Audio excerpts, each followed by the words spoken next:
ministered to my heart so deeply because I feel at times we can feel like we're going in circles. Can someone say it? We're going in circles and circles and circles, and we've been praying, we've been fasting, we pray week after week, hour after hour. We're saying, God, when is it my time? God, when are you going to bless me, God? When are you going to raise me up, God? When is my blessing going to come from God? And God ministered to my spirit and said, get ready, it's time for liftoff.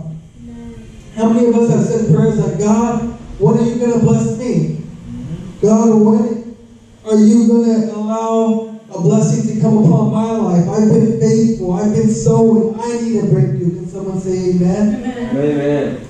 Bow your heads. Father, in the name of Jesus, open up every heart tonight, God. I pray that you would minister to us. I pray you would anoint me to preach your word. I give you all the glory, honor, and praise. In Jesus' mighty name, amen. Amen. There's a little background I want to tell you about this story. Gideon was a chosen man of God whose task was to lead God's people into war against the Midian people, to free the Israel people who were in slavery because of their idolatry to the God of Baal. The history of the people of Israel is a long one of them turning away from God to worship idols and statues that are visible with their eyes, but not as powerful as the one true invisible God that it takes faith to worship. How many know it takes faith to worship God? When we can't see Him, when we don't understand what's going on, when everybody else is doing certain things and it makes it seem like they're getting blessed, but we're there being a Christian, right? Trying to do what's right, trying to pray, trying to go to church, but we're not getting blessed. How many know it takes faith to go through those seasons, season after season? But the Israel people had a history of going into slavery. They'd go back and they'd worship false gods, they'd worship false kings, they'd worship false idols. Amen. Sometimes that's like how we are. We're easy to go back to our old ways. Come on, somebody. We're easy to go back to the things that are satisfying our flesh. It's easy for us to go back to the things that we know. And it's hard at times to serve God faithfully. It's hard at times to understand that God has something for us, but we have to be patient until that time. Yeah. Somebody say, it's your time. It's your time. God had a plan for Gideon to free his people of Israel, but he wanted to use a man called Gideon, and he wanted to use also his own signs and wonders through Gideon. Amen? Amen. Gideon was the man that God chose in this particular story. And one thing about God is He makes choices based on not our resume, but based on His resume. Amen? If we were to look at Gideon's resume, there wouldn't have been much on it. Unless he's like most of us and trying to make some things up. Come on, somebody. Have anybody ever applied to a job and then you're like, a list of qualities, and they start telling you to put something, and you say, okay, well, in first grade I got honor roll, so I'm going to put that, you know, I'm a good student, and I like to learn, and then you're going to say, okay, maybe in third grade I never missed a day in class, so I'm going to say, I'm punctual. Come on, somebody. And we start putting stuff on our resume, and we start making things up. But if God would have looked at Gideon's resume, it would have been a person that He would have chose. But God doesn't look at our resume. He looks at His resume. Come on. Can someone say amen? Amen. God has a resume that He can lift and say that He's the one that made the heavens and the earth. He's the one that created it all. He's the one that breathed life into us in Adam and Eve. He's the one that created us in His image. He's the one that destroyed a city in a blink of an eye in Sodom and Gomorrah because they were going all the wrong way. This God is the one that can do anything that He wants to do, amen? But He chooses to use simple people like me and you. Amen.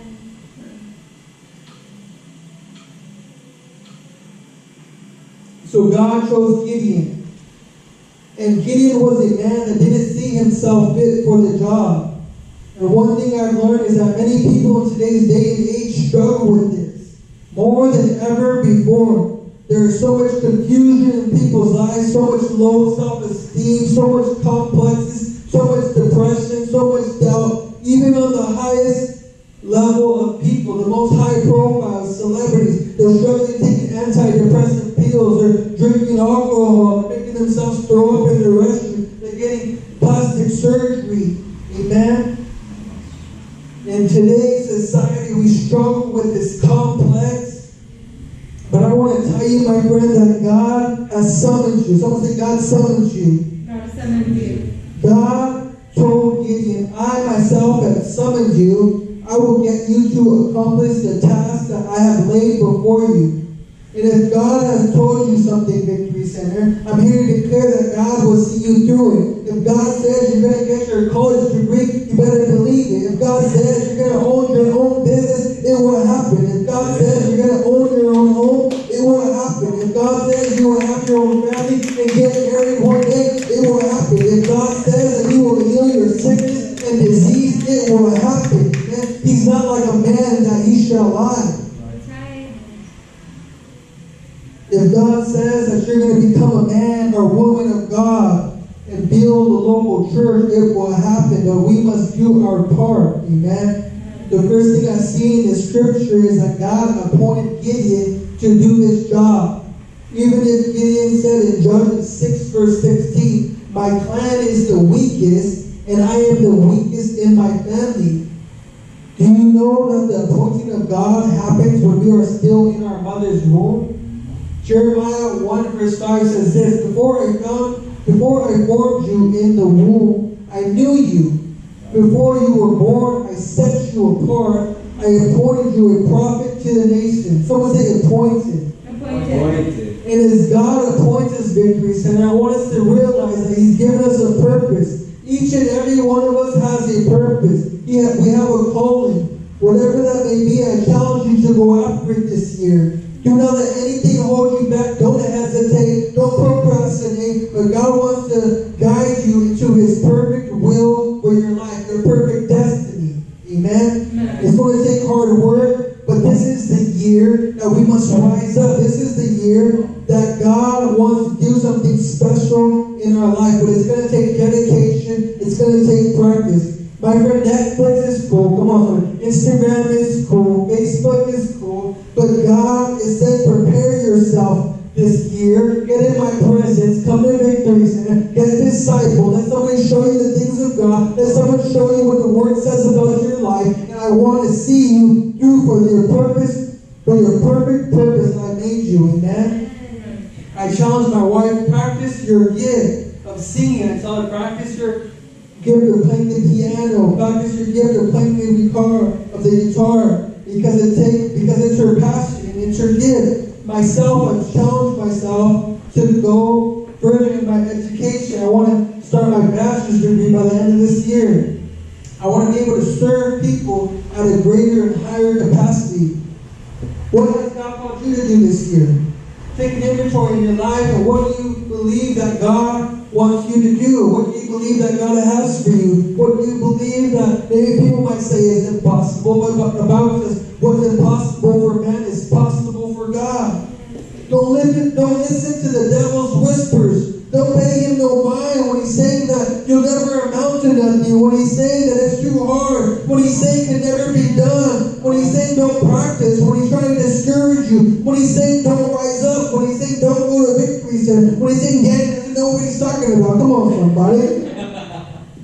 Put the devil underneath your feet and declare, I was appointed for such a time as this. Come on, man. Don't hang around with losers no more. Don't hang around with people who don't want to serve God. Don't hang around spiritual guts, but get around people who are trying to disciple. Get around people that have a vision for their life. Get around people who know the Word. Get around people who are spiritual, and God will bless you.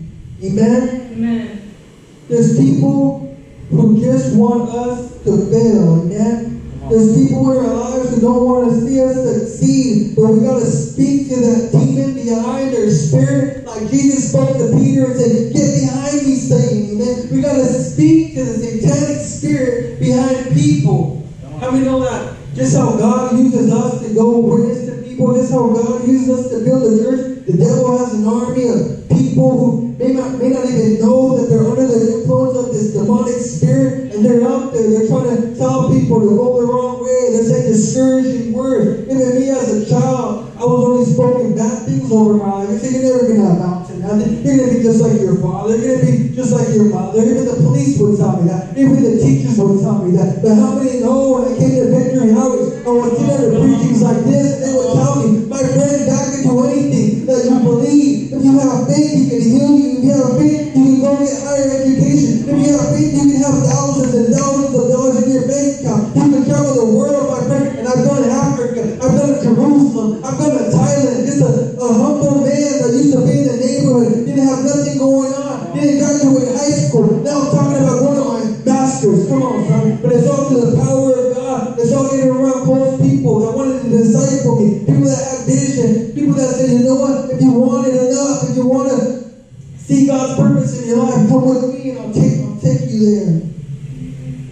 So we gotta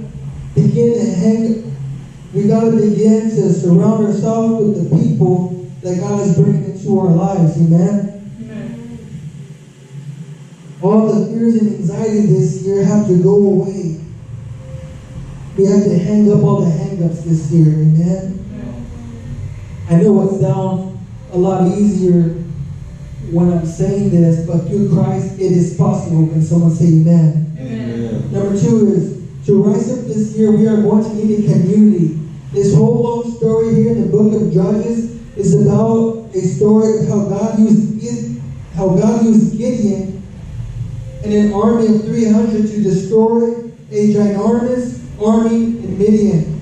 But Gideon's army wasn't always 300. It started out at 30,000, and then it got cut down to 10,000, and then to 300 through a series of events that I don't have enough time to get into tonight. But I believe the moral of the story is that God wants us to be surrounded with a group of people who are going to help us conquer our dreams and vision. Amen? And this is where the Victory Center comes in. The 30,000 would have looked good, but it wasn't what God had planned. He wanted a small group of people to rise up and defeat this bigger army, because this small group would show God's power. Amen. How many know when God chooses a small group? How many know when God chooses a humble group? When God chooses somebody that the world would choose, He gets all the glory.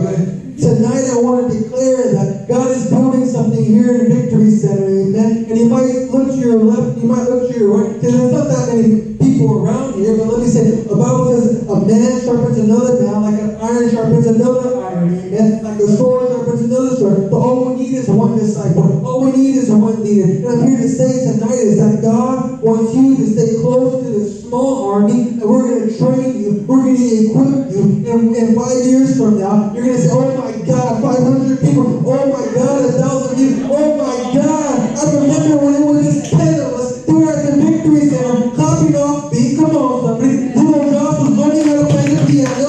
Now he's playing the piano at conferences. Come on, somebody. A little small army, God can do great and mighty exploits through. But it's going to take us having faith. It's going to come to us having a community and believing God. Can someone say amen? Amen. I want to encourage us tonight to build a community here. We're brothers, we're sisters. Like I said earlier, we are family. So the first one was confidence. Amen. We have to have confidence no matter what our resume was, no matter what type of background we came from. Like Gideon said, I come from the worst and I have the least in my family. We have to have confidence that God has chosen us. We have to have confidence that God says, I have made you in my image, and you are my son, and you are my daughter. Can someone say amen? Amen. Number 1 is confidence. Number 2 is community. And the last one is confession. Judges 8, verse 17 through 18 reads like this. Watch me, he told them. Follow my lead. When I get to the edge of the camp, do exactly as I do. Come on, somebody. Do exactly as I do. When I and all who are with me blow our trumpets from all around the camp, blow yours and shout for the Lord. Here in this portion of Scripture, I'm talking about confession because it's here is where Gideon and he began to tell the 300, it's here where we're going to cry out to God. It's here that we're going to ask God for help. Even though some commentaries say that the army they went to was about 50 to 75,000 army against, and they only had 300 people. They had to confess. They had to cry out to God. They had asked God for help. How many know they made a movie about 300? And even in the movie, those 300 didn't win. Because the mind concept, human belief, doesn't believe that 300 could conquer an army that big. But in our reality, in human standards, and here in this world, in this earth, it's not like God. And in this story, the 300 do win. And they destroy that whole army. So tonight, I want to tell you, as long as we confess, as long as we believe, as long as we have faith in God, that we will see other armies taken out. We will see the devil and the principalities turned out. We will see God's miracles happen here in this victory center. Amen. I'm going to say a story this evening. I'm going to close like this. A couple weeks ago, I was having a little bit of faith because I wasn't sure if I was going to get approved to get some funds this year. I was having like low faith because I was being told that, you know what, the funds that you have in your account for 2018, they're not going to be able to transfer to 2019. And I started looking for a job. Everyone knows me and Lanakai are expecting a baby. And I was just praying to God. I was praying to God, like, God, you know what? They're saying that the funds aren't going to be able to transfer. They're saying that there's not going to be money for us to use in 2019. I'm looking for a job. The union's taking long. It's raining right now with construction. God, how am I going to do this? And here I began to confess to God, God, I need you. I began to confess to God, God, can you help me? And I looked at my card this morning. I looked at my bank account this morning. I made a couple of phone calls this morning. And my friend, $12,000 are there in my account. Come on, somebody, clap your hands for Jesus. You can't make this stuff up. When God said, I will bless you, son, even though they say you're not supposed to carry those funds into 2019, even though they say that you can't stay on this for over 2 years, even though they say that I'm going to have to go back to work, my God, I see you out there planting seeds. I see you out there passing out life. I see you out there praying and fasting. I believe that God can do a supernatural move upon our life. My friend, $12,000, it may not seem a lot to you, but it's a lot to me. I got a baby on the way, and I believe in God that we're going to raise up our baby here in this victory center. I believe you as well. Your family's going to come in. I believe in the next couple of years, some of you are going to get very close. God's going to do something great upon our lives, but we got to confess this all stand to our feet tonight. Hallelujah. Lift your hands upon this place. Come on, somebody. Jesus, we need you, Jesus. We look at ourselves in the mirror, God, and we don't mess up, God. We look at ourselves in the mirror, God, and we don't got much to offer, God. But your word says, I have called you a mighty man of valor, Jesus. Thank you for calling us, God. Thank you for appointing us, God, to go to the city of San Gabriel and take out the armies here, God, and bring them to the center, bring them to the house of God, where they will learn about your son, Jesus. Father, we confess right now, God, we need your presence. God, we confess right now, we don't want to do this on our own. We confess right now, Jesus, we need your spirit, we need your power, we need your financial provision. Father, what systems say that we won't make it, God? When churches say that we won't make it,